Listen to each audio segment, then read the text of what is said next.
Hi guys, it's Anthony again. I'm back once again for another Rugby League video. I'm staying away from North America Rugby League for a couple of days, give myself a little bit of a breather, because there'll be more and more information as we're coming closer to that. But I'm still focusing on Rugby League, but this time more in regards to the French Federation de Rugby. The new president is called Lacoste, and he has been talking to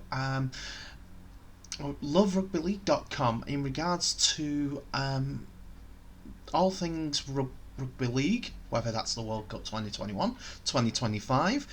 A bit more information about TV rights in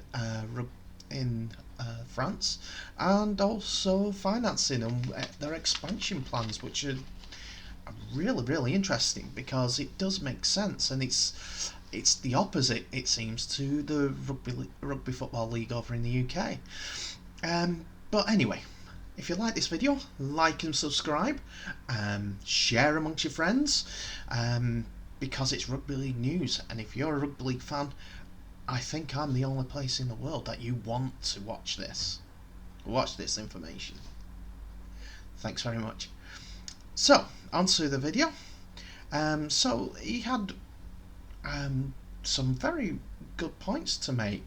For instance, he's employed Lauren Fraser-New and Trent Robinson, someone coming at it from both sides, trying to bring that international flair to rugby league in France, because they were very disappointing in the 2017 World Cup. They lost all three of their group games and was eliminated because of that. So that was off the back of a decent Rugby League World Cup in 2013, but it seems to have gone by the wayside. He had a couple of friendlies after that, and they seem to be blown away by England as well. It's sad to see, because a decent French side with some friendlies against England will boost up the competitiveness. There was so much into that, they actually went into asking for the friendly with England on the 25th of June. But unfortunately, I think it's mostly to do with COVID, and also to do with the fact that they play England in the Rugby League group stages. England Rugby League decided to go against the Combined League All-Stars as a friendly match, give them a bit more competitive edge. But I think they're mostly Super League players that are going to be involved in that. I'm not too sure. We'll have to find out about that squad closer towards the time. So it's another bit of information. I've covered it in a previous video. They were in talks with the new International Rugby League chairman, Troy Grant, and thinks the 2025 World Cup being held in France was a great idea. It boosts up France's international standing, and they'll be able to get some more competitiveness and more eyes on the actual sport. We'll have to see how that goes if they actually get the bid. I do hope that they get it. It's a different area from where we're normally at, and then it can prove that Rugby League does have an idea and does have a plan for going forward to produce better international Rugby League, because everyone's crying out for that. Even some reports in the Australian pages, TV, I can't remember where it was, but they were talking about expanding the NRL to 20 so that they can get a representative squad together for things like Origin, and also on the international stage, so that they can become a dominant forces there. So if they're thinking that as an NRL side, then yeah, they have they should have put a fire underneath the representative buzz for everyone else to get better and stronger and fight harder. So moving away from international, what has been the best thing for French Rugby League recently is that they've had more airtime. Yes, it has been on free sort of stations. Um, for instance, there was a local TV station via Okitani. If I've got that right, then that's great. If not, I apologise. That has been showing some Elite 1 and Elite 2 games, a handful of those, during the winter, as well as Facebook and YouTube showing games. I did see a couple of games and the quality was good. Commentary was in French, so I got most of the words. If you believe that, I'll tell you another one. Uh, but it has been injected into the French thinking so that they can produce more rugby league content for the French audiences. And that has taken off a little bit sooner because as of today's recording on the 6th of April again, the new free-to-air Sports en France TV channel will show Catalan games from Super League and Elite Championships on Wednesday nights. A full repeat of the games will be shown on Wednesday nights at 10 p.m. Starting with the Elite clash between Saint Gaudens and Lusignan next Wednesday, April the 14th. The following week, Catalan's home game with Salford will be shown. The channel will be accessible on all TV boxes in France for free. So there's another TV channel for French Rugby League. It is exciting. There's more eyes going on Rugby League, and that's off the back of showing this on Facebook and YouTube. So if any other leagues want to do things like that, then they should take advantage of it. I remember it was off one stationary camera, but it was stationary, and the cameraman was quite good as well for that one. Was up with play, and also didn't do too much in out zooming. Just kept going with the play. So going back to Mr. Lacoste. He was talking about the size of the French Rugby League and the budgets that are involved in the sport there. He does say that the gap is quite big, but the finances are not incomprehensible for any other teams to get involved and get up to that French Elite 1 sort of status. It's a big amount, don't get me wrong, but for instance, Lusignan and Carcassonne top the league for about €700, €600,000. I mean €700,000 for their playing budgets for the year. Where you have Villeneuve and the teams like Villeneuve at a middle ground at €450,000. And then you get the lower end of the scale when you get to Palau. That is at €200,000 estimated. These all costs there for running the teams over there.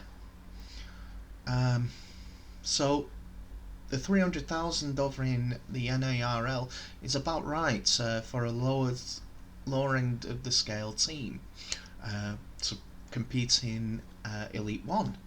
So it's a good idea there. So I'll stay away from North American Rugby League at this point. He did go on to talk about previous inactions in the past.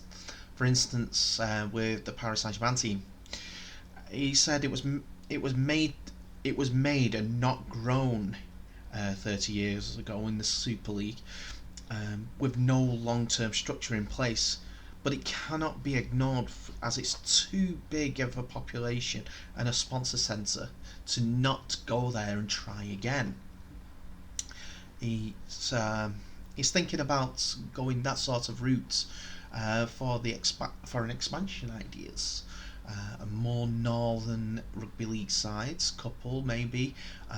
For instance, there was mention of Paris, as I've just alluded to, and also Nantes. Two big centres in France, the capital obviously, and another industrial sized town. So having those sorts of teams is getting the divide from Carcassonne, Catalan, Palau, Toulouse even, moving it further north so that the gap between a literal gap as well as a physical gap, they're saying things, to the heartlands of the UK Rugby League, to the southern heartlands of French Rugby League. There have been some interesting inquiries into Rugby League, Elite 1. There have been teams in Elite 2 that have looked into have asked about the criteria that needs to be involved in going up to Elite 1. But no further information about those interests have been given. There was also reported interest for expansion into Spain with the Valencia Hurricanes, and it will mean a lot to those guys down in Spain, as their Twitter has alluded to, because they've had friendlies with Featherstone. Yes, it was one-sided, but it showed their intent. Valencia Hurricanes want to play rugby league, and have got a friendly with Featherstone. I think Bath Rugby League over in the have got a relationship with the Spanish Rugby League as well. So I think the Spanish Rugby League own Bath Rugby League at this point. That was what was reported. Don't hold it against me if that was incorrect, but yeah, it's interesting where interest is coming from. They've had interest before. They've had Italian sides in Elite 2, and I don't know what's happened to them. I think they weren't competitive, so they've gone to try and start a league over in Italy, but they need more interest. I think them back into Elite 2 would be a good option. Make Elite 2 of a more European style league, a European Super League if you may, so that it will develop a little bit with teams down there, with Spain and Italy focusing around France, to build up relationships with these clubs, cross over ideas and training schedules and things like that.